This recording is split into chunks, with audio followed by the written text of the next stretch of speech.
Hello and welcome to Boardroom Bites podcast. I am your host Shilpi Thapar.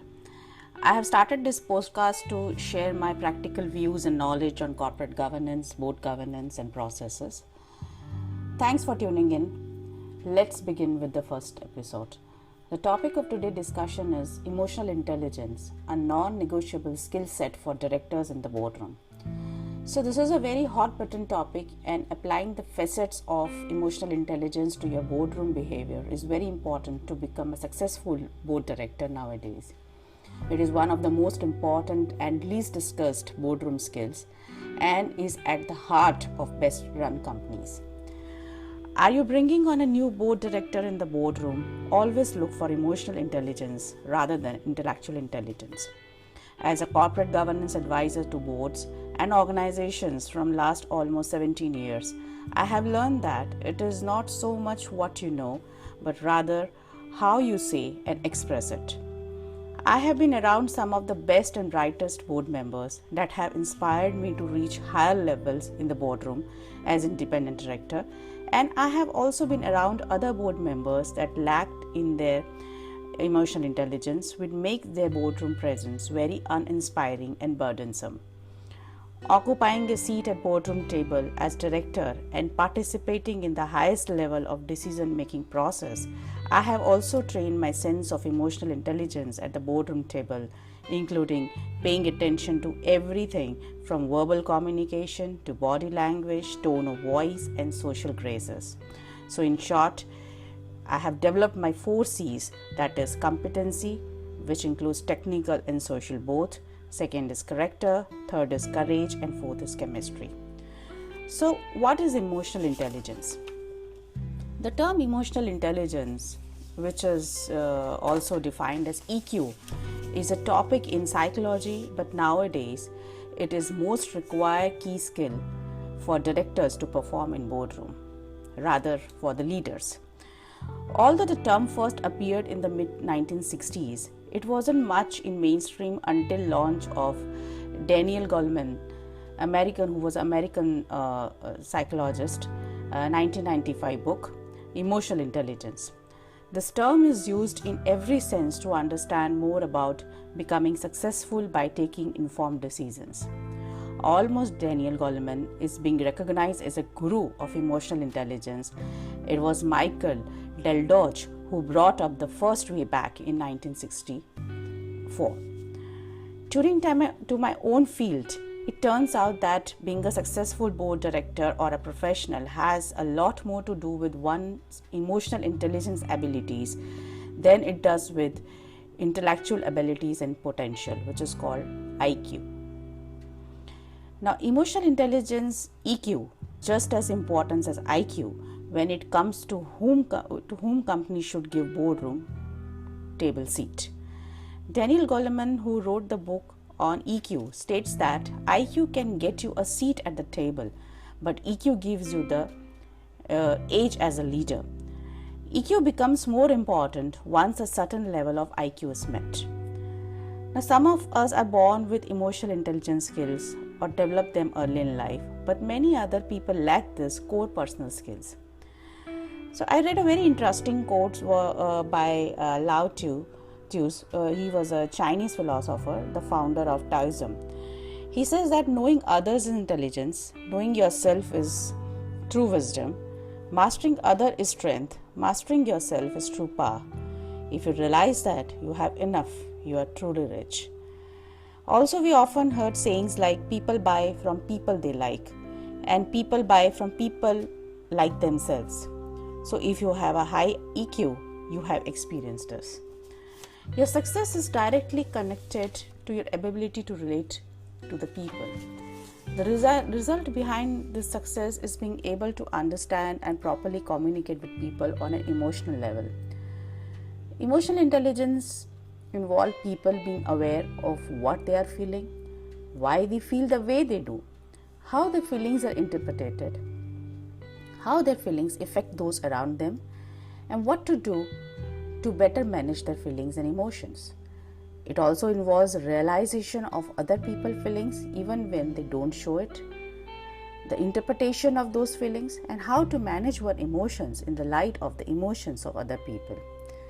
So it is the ability to deal with other people successfully. Now, according to the Daniel Goleman, there are 5 main elements of emotional intelligence. First is self-awareness.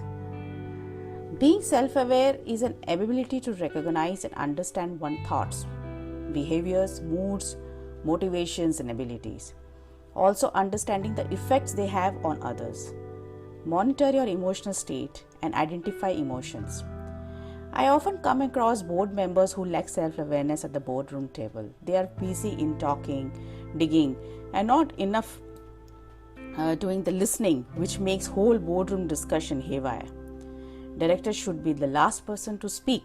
He should solicit other views of points and do the preparation thoroughly, even he talks or not.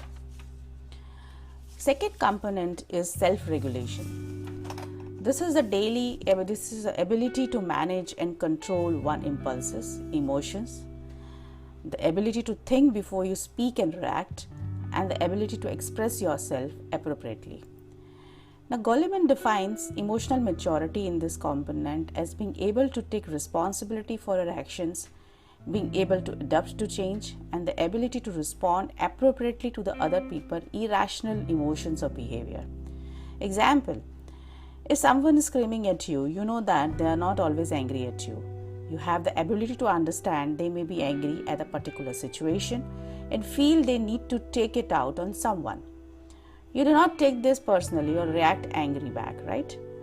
So if you find that you are overwhelmed by your emotions on any agenda point in the boardroom or matter that you are passionate about, instead of impulsively speaking out on your feelings, try remaining silent for 5 seconds.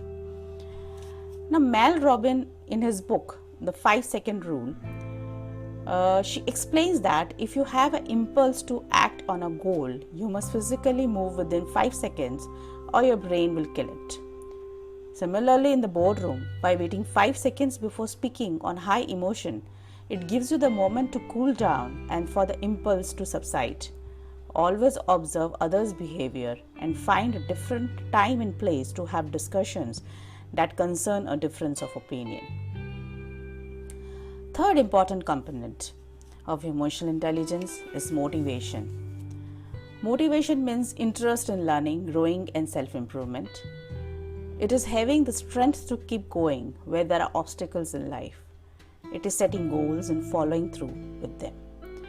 Goleman would define an emotional mature individual in this category to have traits such as having initiative and the commitment to complete a task, and having a perseverance in the face of adversity. Adopting the facet of EQ in boardroom means commitment to take responsibility of certain areas of organization.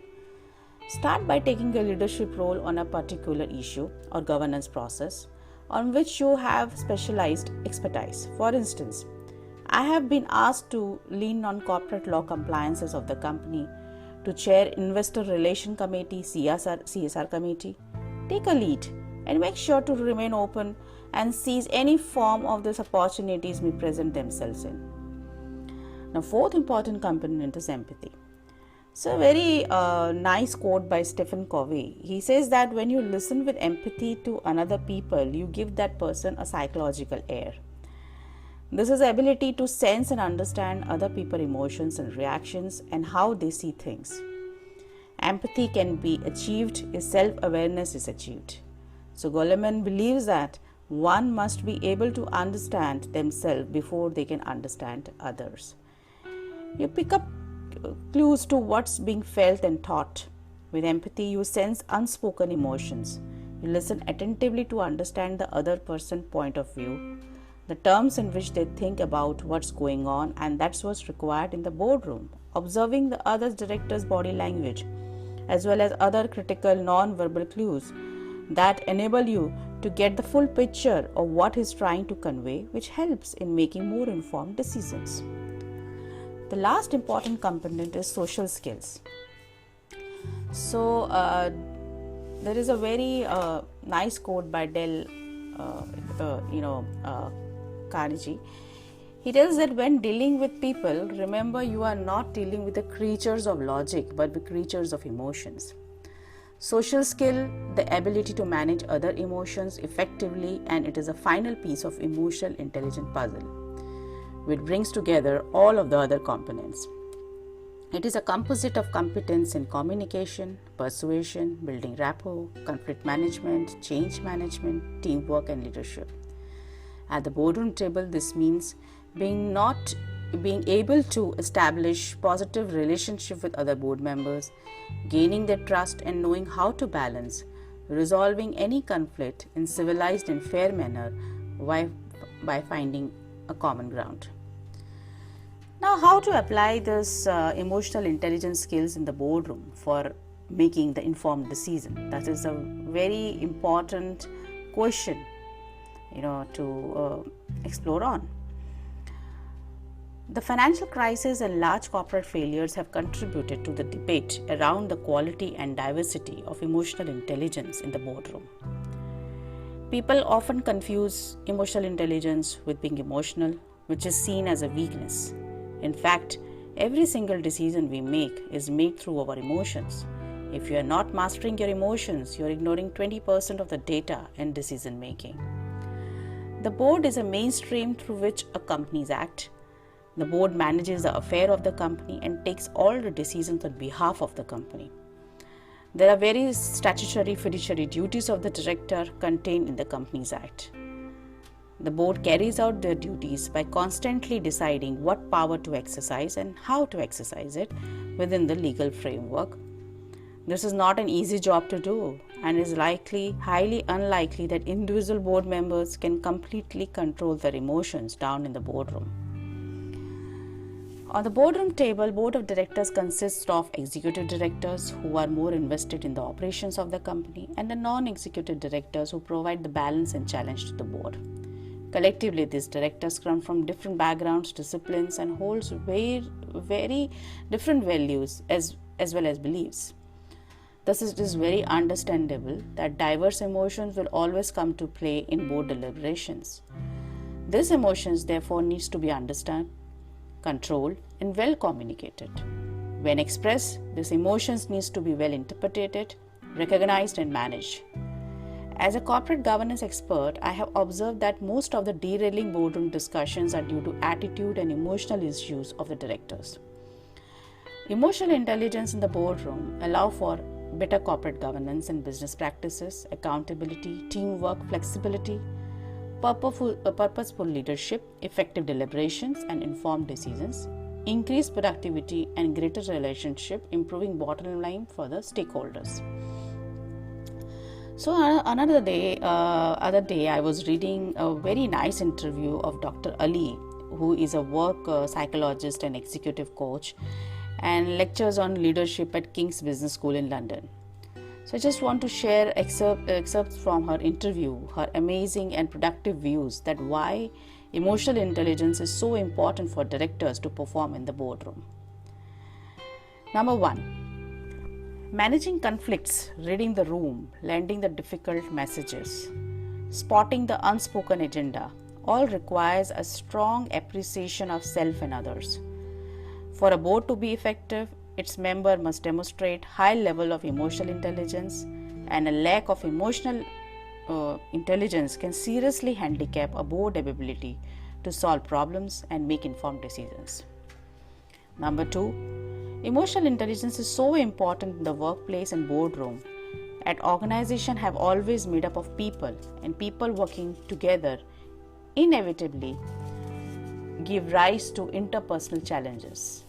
Due to more and more corporate failures, degree of discussion on emotional intelligence has increased today in every organization. The boardroom is a place with challenging interaction. What is particularly noteworthy about the boardroom is that you are dealing with numerous diverse viewpoints, which can be asset and which can also be a challenge. In that context, understanding how to identify and manage your own and other emotions can allow you to be more constructive in managing the inevitable conflict arising from multiple agendas. One has to recognize that whether decisions are being made that rely too heavily on feelings or being able to regulate your emotional response will allow you to participate in more savvy discussions and decision making. This comes from self and other awareness. Fourth point. Another challenge of this particular context is that boards usually come together infrequently in a time constrained manner and with the aim of solving tough issues. As such, board meetings can be emotionally laden and with a conflict heavy environment. The pressure of having little time together can lead to misunderstandings and assumptions being made. Making the effort to get to know other board members outside of this pressure cooker environment can reap rewards in the long term and build awareness of their emotional responses and triggers. So empathy is another crucial aspect of emotional intelligence, and if you can start to hone your ability in this area, then you can start to see things from a variety of angles but also understand how to get others on your side. Point number 5. If you need the board to become quickly aligned around an issue, then drawing an impulse control or an ability to regulate emotional responses may be helpful. This ensures that discussion and interaction remain firmly on the goals and not the people discussing them. This speaks to the skills of knowing the type and intensity of emotion that is appropriate for a particular situation, and it can work in the opposite way too. Sometimes selectively drawing on more extreme or negative emotions when utilized at the right time can have the effect of giving momentum to a situation, but the emotional intelligent individual knows not to overuse this tactic. Point number 6. So there are top tips for any board directors no matter how long they have been in the role. One is reflect open and skillfully. This can improve self-awareness, which is a cornerstone of emotional intelligence. You can carve out time to do this yourself, perhaps after the board meeting. Such reflections can address such questions as what are your emotional triggers, when do they hinder you, how can you learn to regulate. Second is learn to control your assertiveness in either direction.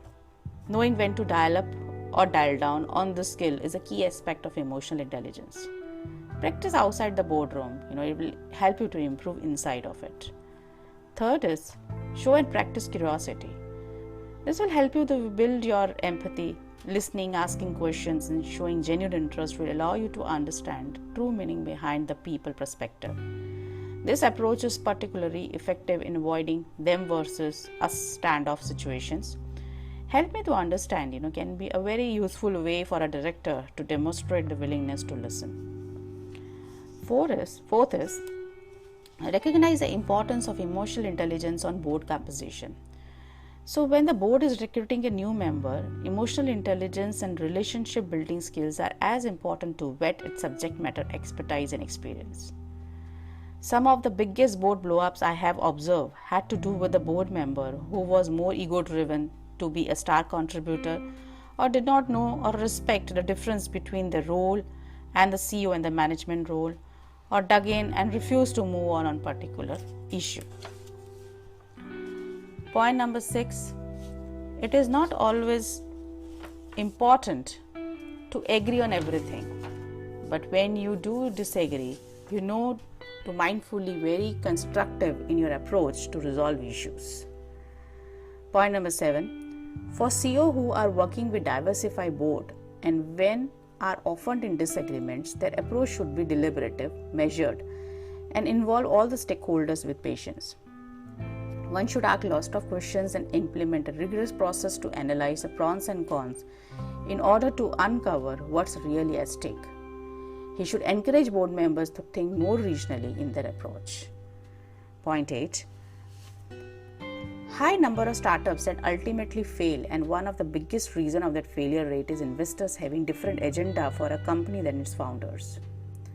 In an ideal world, founders could build their public company boards from scratch with people who were wise, aligned, generous, and completely independent. In reality, it is difficult to launch a company without using outside capital, so newly public boards are often faced with the possibility of competing stakeholder agendas. It is very important to get transparency and clarity around those agendas right at the beginning, so the board can build consensus. Otherwise, there is a high risk of factions developing among board members aligned with the existing investors versus those aligned with the CEO. Point number 9. Alignment does not mean the board won't disagree. There should always be a healthy debate in the boardroom, but alignment does significantly increase the odds of reaching constructive solutions and sustainable growth. This is important because CEOs find it challenging to rotate investors off a board when major disagreements become a stumbling block. Point number 10. Entrepreneurs are becoming increasingly savvy to the investor-founder alignment issues and mindful of it when shopping for capital. Point number 11. Always as a director, one should take much better advantage of your fellow board members' expertise and wisdom of their experiences. CEO directors included move so fast defending so many fronts that they don't give themselves the time to check in with directors to discuss challenging and opportunities. Sadly, they leave a lot of valuable insight on the table. The question and insights that come from the diverse perspectives seated around the table at these meetings are impressive and very educational. Point number 12. The greatest challenge which I feel the board face right now is trying to stay ahead of what is going on in the markets and industries and trying to imagine what the future looks like in light of major shifts in local and global economies. Obviously, cybersecurity is also a huge concern nowadays. Point number 13. Diversity in the boardroom is crucial for companies to successfully navigate the rapid pace of change happening now. Not just gender and culture, which are important, but also diversity of perspective, skill set, age, and professional disciplines. Board can no longer afford to be composed solely of formal CEOs and CFO because they need functional expertise in customer relationship management, digital marketing, cybersecurity, legal, ERP systems, social media marketing, which is a huge new frontier for boards to understand and tackle. So start developing your emotional intelligence, and companies who are bringing on a new board member look for the emotional intelligence. This subject to be talked about more, the ability for board of directors to bring emotional intelligence into the boardroom. Emotional intelligence is a very critical component of an effective board. So are you actively cultivating the skills of emotional intelligence? You can take EQ tests by asking a few self questions to yourself. That is, honestly, do you know the strength and weakness you bring to the boardroom? What are your personal values and how they are aligned with the organization you serve? Do you rate yourself as a continual learner? Do you act with humility rather than arrogance? Are you respectful in your language and actions to your fellow board members, staff, and stakeholders? Are you able to keep calm during conversations? Do you listen openly to other points of views? Do you notice when you are frustrated during conversations? Are you self-motivated to serve on a board or at work? Do you serve the long-term interest of the organization rather than your own concerns or short-term objectives? Do you put yourself in the shoes of the people you serve? Do you commit to working respectfully with your fellow board of directors? Do you act with a positive attitude? Are we committed to working as equals in the boardroom?